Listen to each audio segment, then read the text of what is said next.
Well, today's episode is going to be a fun and interesting one.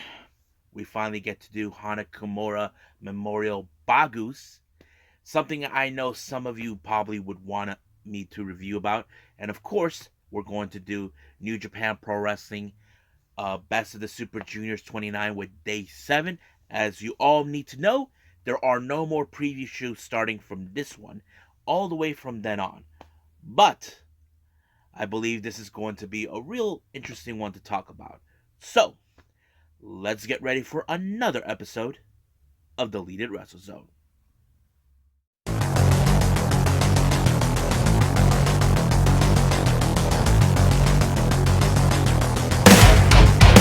Are you ready? Get up, get up! Get up, get up! Get up, get up! Get up, get up! Get up, get up! Get up, get up!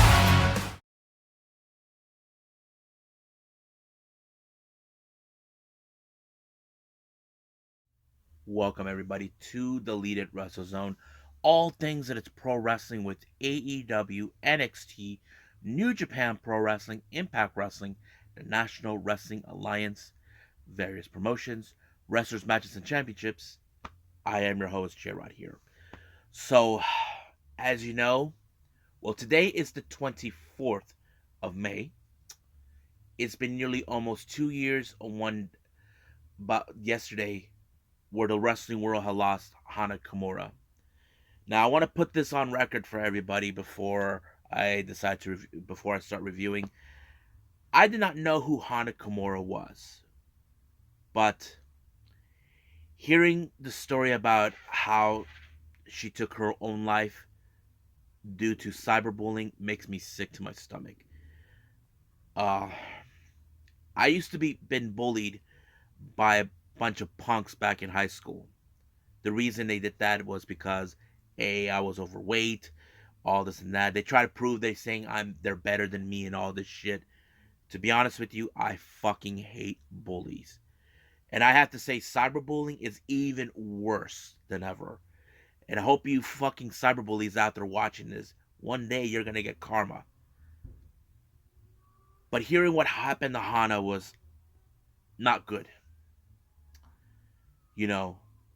But after learning about her death, I learned the more incredible things about her as a human being through not because of her wrestling, but the people that she touched, her friends, her family, wrestlers who came from the international circuit, here in the States who went to the Japan, who got to know her, and I didn't know much about her.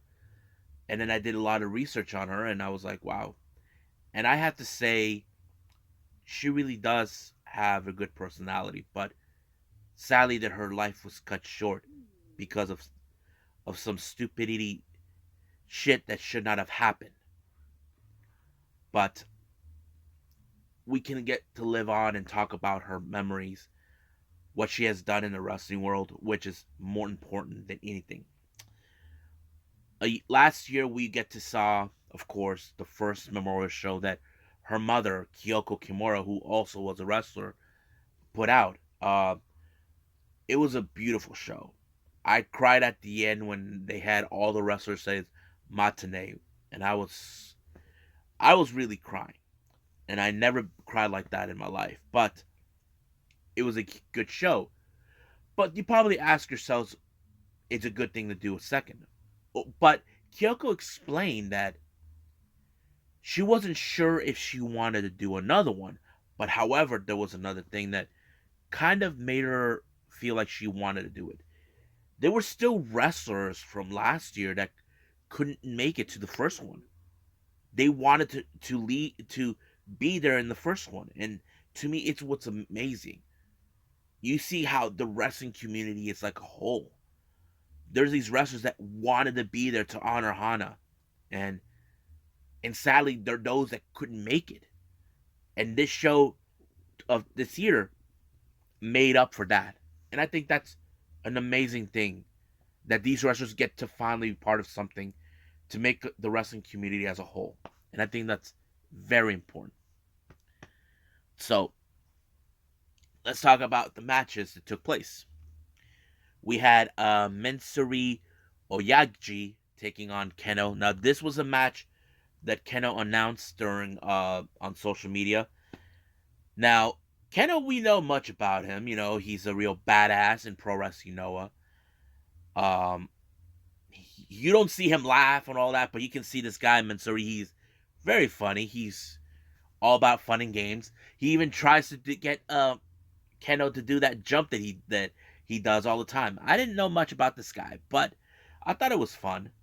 But Keno was the one who picked up the victory for being a badass that he is. But as soon as he won the match, he called out Kyoko and he extended his hand to shake her, but she gave him a hug instead. Now, some of you saying, why did Keno get involved in this? He didn't do this for himself, according to him. He said he's doing this to help Kyoko, to prevent what happened to Hana ever happen again to any other parent. I mean, Hana was only 22 years old. And you gotta ask yourselves, I think Keno will probably say to these cyberbullies that you better fucking watch it. And that's what I think he would do. But it's great that Keno is putting aside that character that we all know in pro wrestling, saying, no, this is for Hana.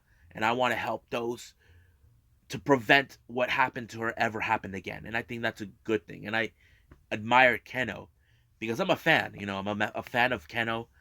The, I can say put aside to the badass, but put the side that wants to do what's good. You know, that's the best part.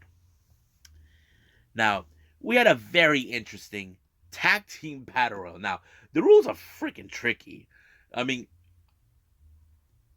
basically, it's like if one member is out, the other can still stay in until if they stay on. Now, this is who they had. We had Chihiro Hashimoto and Mika Iwata, Faminori Abi and Munenon Sawa, Shotaro Oshina and Seigo Tachibana, Dash Kasako and Hiroyo Matsumoto, Masahiro Takanashi and Sherry, Hanako Nakamori and Tsubaya Kuragaku, Speed of Sound, Sutomu Osagi and Banana Senya, weird name, Yuki Miyazaki, Yuko Miyamoto, Hub and Shizao, Miyuki Takase, and Super Delphin. Now, however, there was another tag team, which they dubbed X. It turned out to be Ryu Mizunami and Koji Kanemoto. Now, I was like, okay, it's pretty cool. I was very interested in this one, but however, I did not know exactly how this was going to play because according to the commentators, this was a very tricky type of battle royale. But this is how it's tricky. The five remaining member people in the ring, even if one partner is out, they are welcome to get back into the ring because it will end with pinfall or submission, that sort of thing. And I'm like, it's kind of like tricky. But the winners for this one was, of course, the team that started it all. They went into the ring was Hashimoto and Iwata, and I was like, wow, I'm impressed by those two because those girls are from Sendai, and not to mention they received like a portrait of Hana, and I forgot what else they did. It was presented by last year's Battle Royal, Ram Kaicho, if you guys remember her. She's the one with the paint face makeup. So she was there too. She wasn't wrestling, but she was there. Now, our next match, we had the return of Jungle Kiona. As you know, Jungle Kiona recently left Stardom, I think last year. We were all anticipated her return after she received a bad injury that she obtained back in 2020. Many fans have expected for her to come back, but she made a decision that she wants going to be a freelancer, and we didn't know who her opponent was, but there were those who speculated it was Konami. Now, you probably ask why. If you guys remember, before Hana Kimura passed, she was the leader of a faction called Tokyo Cyber Squad. she had Konami and Kiona as members. But right after Hana passed away, the Stardom official made a decision to it's not going to work out without Hana being part of Tokyo Cyber Squad, so they pulled the plug. But the story they build out is uh, Konami turned on Jungle Kiona and to side with, of course, Oda Tai, and that kind of tells the story. And I think many fans were expecting it, but it did not happen that way. Even Yo Oshino, formerly known as Kagetsu, appeared too. Apparently, we had Kyoko Kimura, who was in the match with, but she wasn't dressed on the occasion. She hasn't worked out for quite some time, but it was okay. But I think Kyoko did this in honor of her own daughter. If you guys know this, behind the scenes with Jungle Kiona and Hana, they were both two of the closest friends, and I think that's a best way to honor someone they loved and they care about. And that is a good moment. And of course, Shades of Oda Tai never leaves. If you guys remember, that always helps, because if you remember, Kyoko Kimura was one of the original leaders of Oda Tai. Uh, Ishoni was also leader too, and that never changes. But it was Jungle Kiona who picked up the victory. And what better way to honor your late friend in this fashion? And I'm sure she's looking down on Jungle Kiona and her mom that they honored her very well.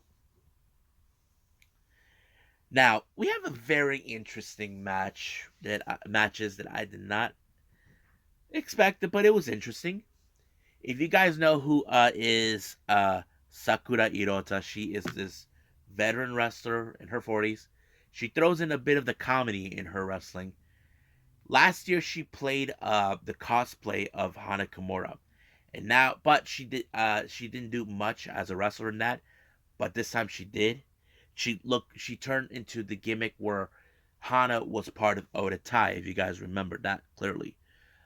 She did the Odatai dance with Yuoshino, formerly known as Kagetsu, and I thought it was pretty interesting. And it was great. Her first opponent it was, originally it was supposed to be Sayori Anoi.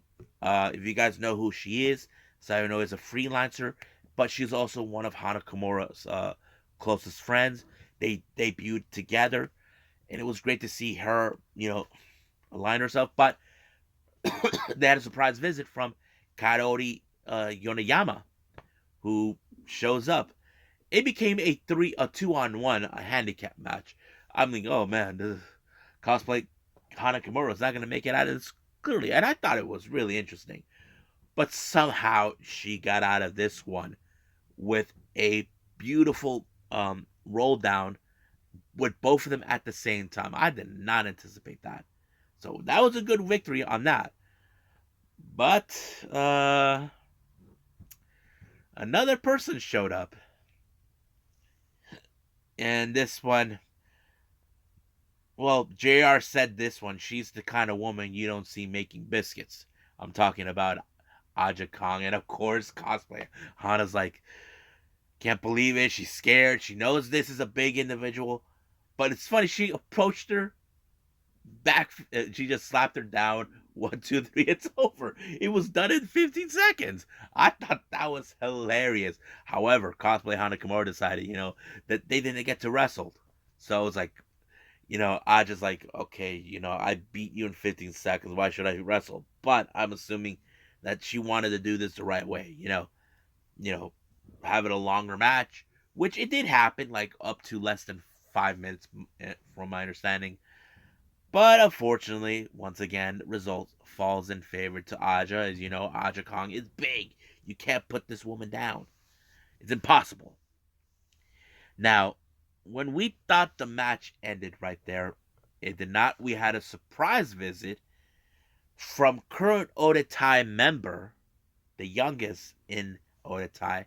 We're talking about Rina, who's being accompanied by um, Starlight Kid. Now, this was the most interesting moments I've ever witnessed.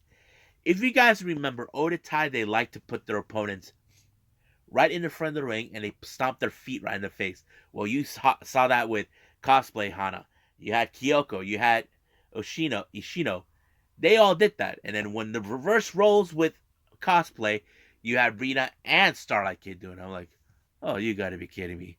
So we're doing the old Ola kind of thing. I'm like, this is kind of fun.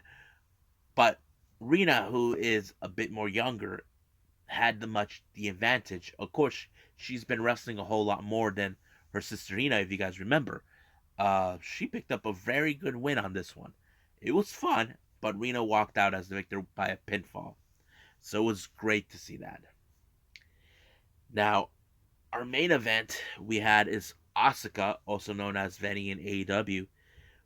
She's facing against Sudi. Now, those two last year were tag team partners in an 8-person tag match, but now they're opponents, and I thought this match was unbelievable. You see, you got Sudi, who's a well recognized wrestler in Stardom, and you got Veni, or should I say Asuka, who has been well recognized in the independents. It's great that this match happened. I loved it, but it was Sudi who is far more superior than Asuka to win the match, and I thought it was great. But of course, the show doesn't end there. Of course, everybody comes out, to pay respects for Hana, and of course, it doesn't end there with just that. It ends with a video. They throw in some clips from Hana when she was with Russell One, uh, Sendai Girls, very other promotions she's been in, and I think that's a great moment. But of course, like last year when we had wrestlers who Hana knew, they all mentioned the word matane. Well, this time they said the current words, Bagus. So I saw like the guy that Keno wrestled, Mensuri Oyaji, of course Tajiri, Kenny Omega, Riho, Hikaru Shida, Meiko Satomura, Azuki, uh, Yoshino. Almost half of the wrestlers from last year were the ones that said it, and I was like, also broke down into tears too as well. And I think this was a pretty good show. Now, do I compare this with last year? To be honest with you, no. I mean, look, last year it was good, a great opening way, but I feel there was a lot more things that did different back then. I mean, having the Hana Kimura cosplay being in 3 matches, that never happened.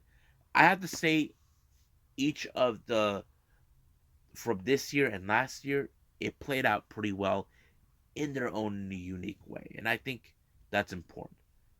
I can't say which one is better, but if I have to choose, I would say possibly the first one, but both of them stand out differently from each other, and I think that's what's important to me as a fan, and that's how I feel about it.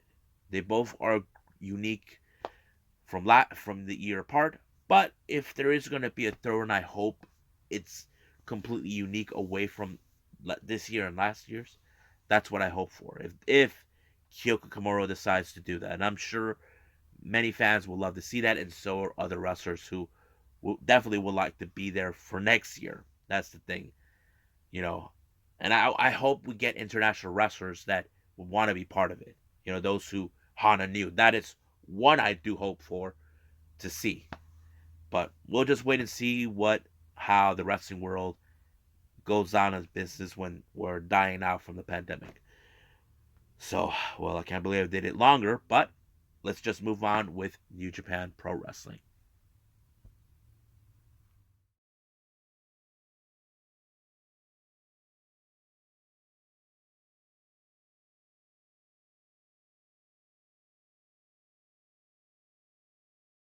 Okay, so as you know, with New Japan Pro Wrestling changing its dynamic, as you know, with the preview matches before that, so that is done for now.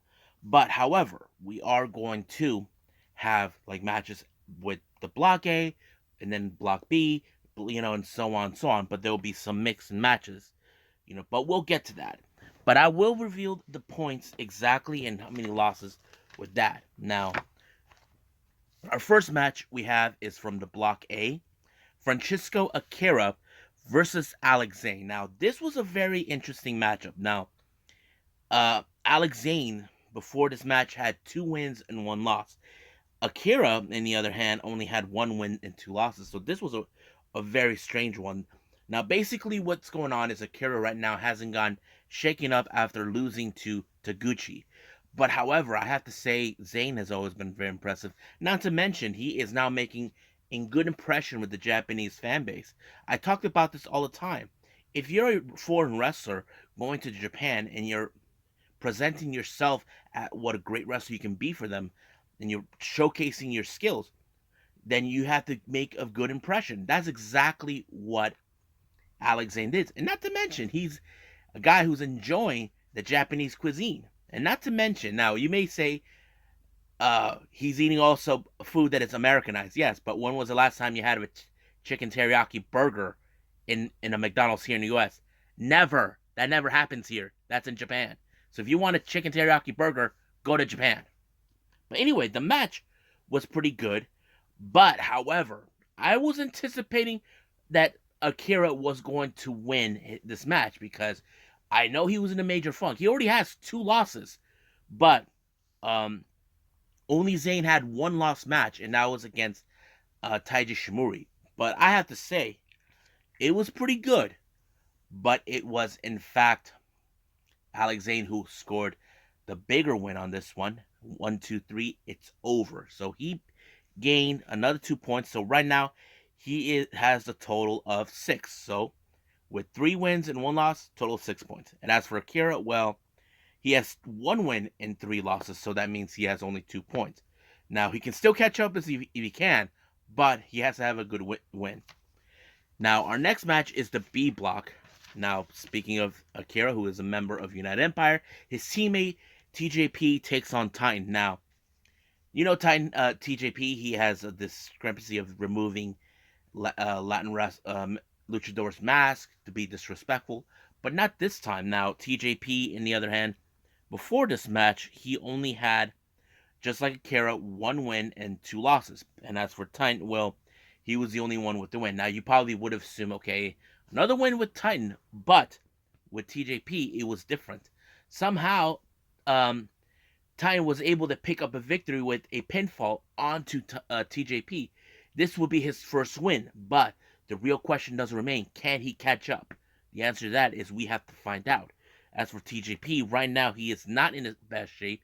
I have to say it's an embarrassment right now with the United Empire.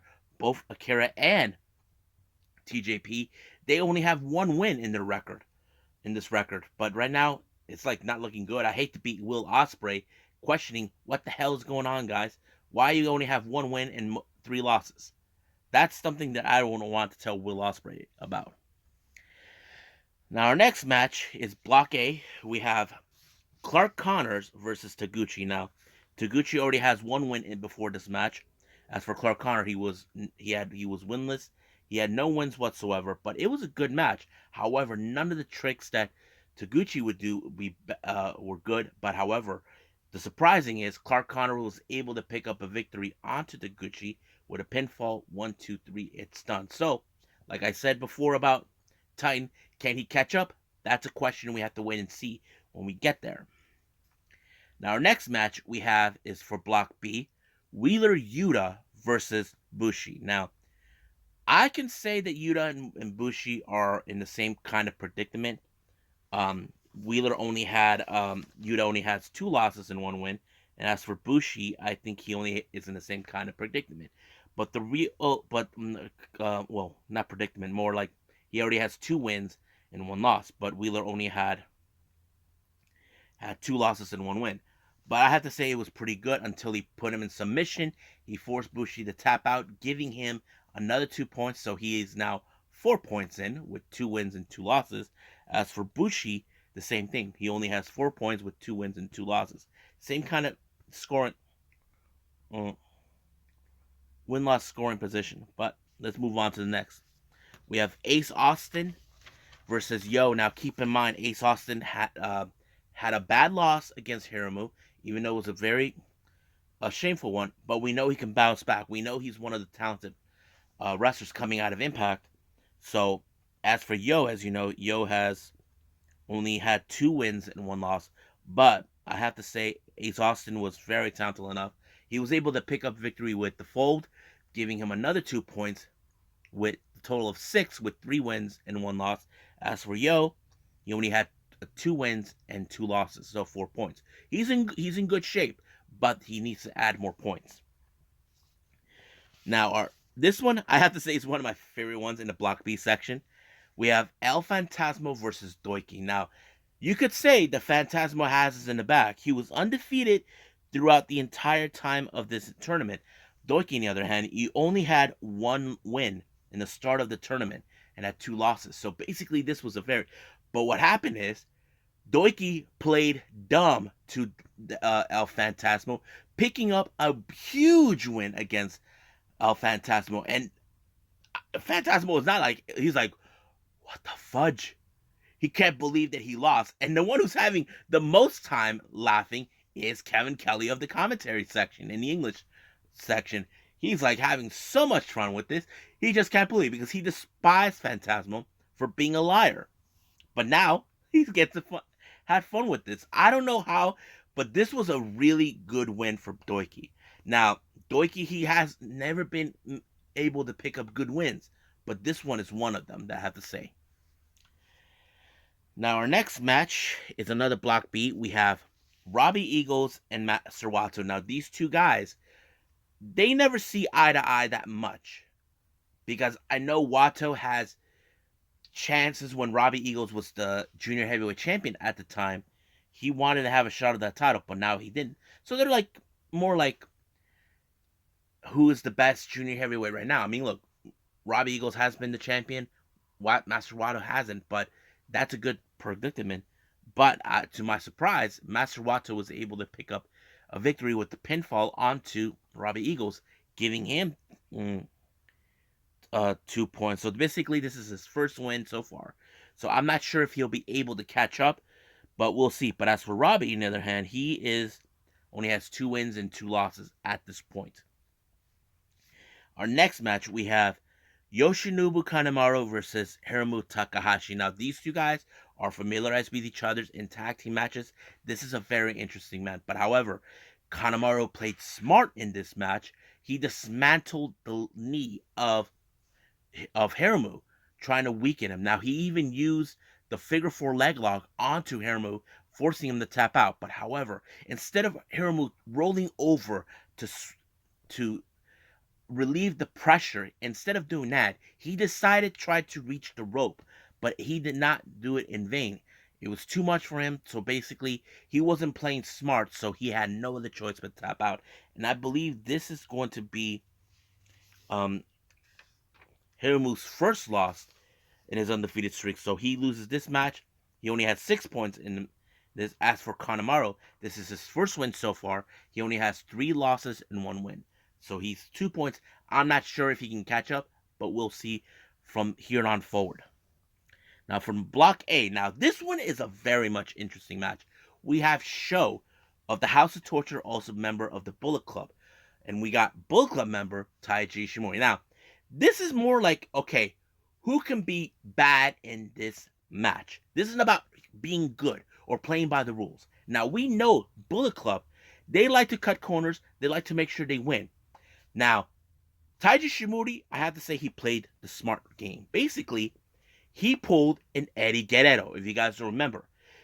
There are times where Eddie Guerrero tosses the belt, pretends and tells the ref he got knocked out by the belt. Now, his opponent could say, no, I didn't do this. So he tried it at least twice.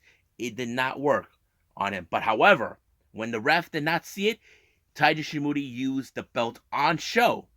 So the real question was, who is good being bad? And the answer to that was Taiji Shimori. He gains 2 points, and he is still undefeated with 4 wins.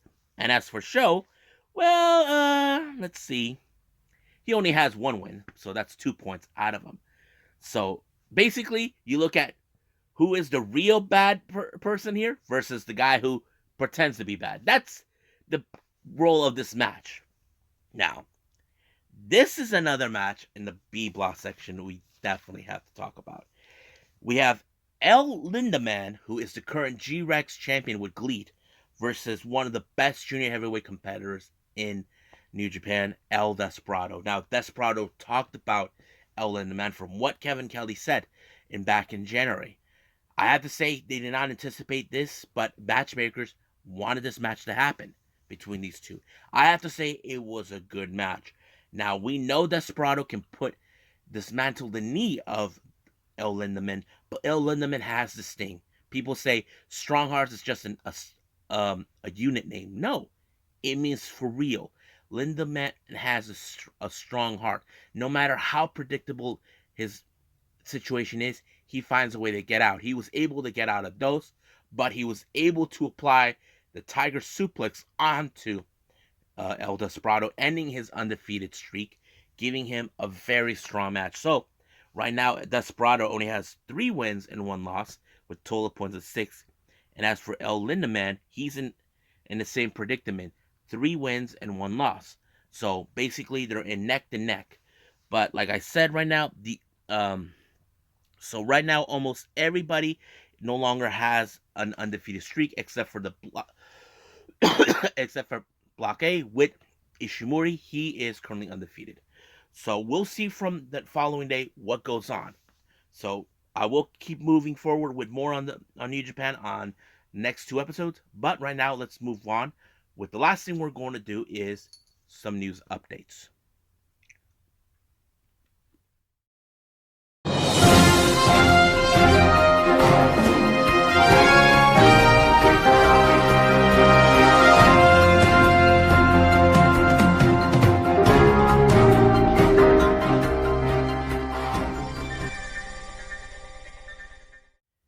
Okay, here are the news updates.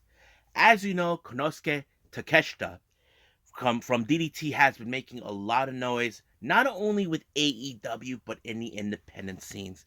Basically, we have seen him so far, not only with AEW, as I mentioned, he showed up in Pro Wrestling Guerrilla, Deadlock Pro Wrestling. Now he's making another headways coming up with Jersey Championship Wrestling, JCW. Apparently, he's going to be appearing for the Great Birthday Bash on the 10th of July. Now, this is another good thing we gotta watch. Now, he did make an appearance. He's going to make an appearance with Garden State Pro Wrestling, but this one I definitely gotta see. No opponent has been announced for that particular match, but hopefully, when we get closer and closer to this particular date, we will find out. Now, speaking of JCW, as you know, they're owned by GCW, Game Changer Wrestling. They have announced that they will be heading back to Detroit for another event, this time with DOA, better known as Dead or Alive, on the 30th of June at the KOC venue, which is, they've done many shows recently down there, so I'm very excited. But no announcements on what matches will take place, but I will keep a tab on this one. Now, as you know, we are on the 24th of May. We're only 2 days away from the Gato Move Mei Suruga 4th anniversary Apple and Crew. However, if you guys have seen some of the recent shows with Choco Pro, they were invaded. They were in a current tag team champions. CDK were in fact in a match against members of UMA, which is those monsters. Well, apparently, it looks like they're making a possible invasion during this. Recently, if you guys remember, CDK walked out as the victors of that match when they defeated Kapakozo and Sayaka Obihiro. But recently, Kappa attacked Mei Suruga during her match with Rekka. Now, she thought that Rekka thought, well, Mei Suruga thought that Rekka had something to do with it, but Rekka assured her that he had nothing to do with it. This is his first time encountering him. So I don't know if the idea they're throwing is that Kappa comes in and attacks Mei was the possible angle where we see them invade Mei Suruga's event. I don't know. But does this mean that Uma still has their sights set for the Asian Dream tag team titles? Well, that is something it's still unclear. So I will follow up on this storyline where they're gonna go with it, but hopefully we'll see more of it. So I think that's pretty much it. What we got right now with the news updates. I believe it's time for me to call it a day. Well, I hope everybody enjoys this episode, especially when I talk about Hana Kimura. I know a lot of you fans out there enjoy me talking about her. She was something special, not only as a wrestler but as a great person that people talk about. So, and also throwing New Japan Pro Wrestling with day 7th of Best of the Super Juniors. I'm glad I got to do all that. But, however, our next episode, since it's already Tuesday, I will be doing not only that, I have NWA Power, AEW Dark, and NXT 2.0. As you know, we continue on with more of the NXT Women's Breakout Tournament. That is something we got to look into it. If there's any news updates for that, I'll let you guys know. But that particular episode won't be uploaded until the following day on the 5th, what's today? On the 25th of May. So I'll see you guys then. But for right now, I must bid all of you adieu. So, goodbye. Mwah. And have a nice day. Bang!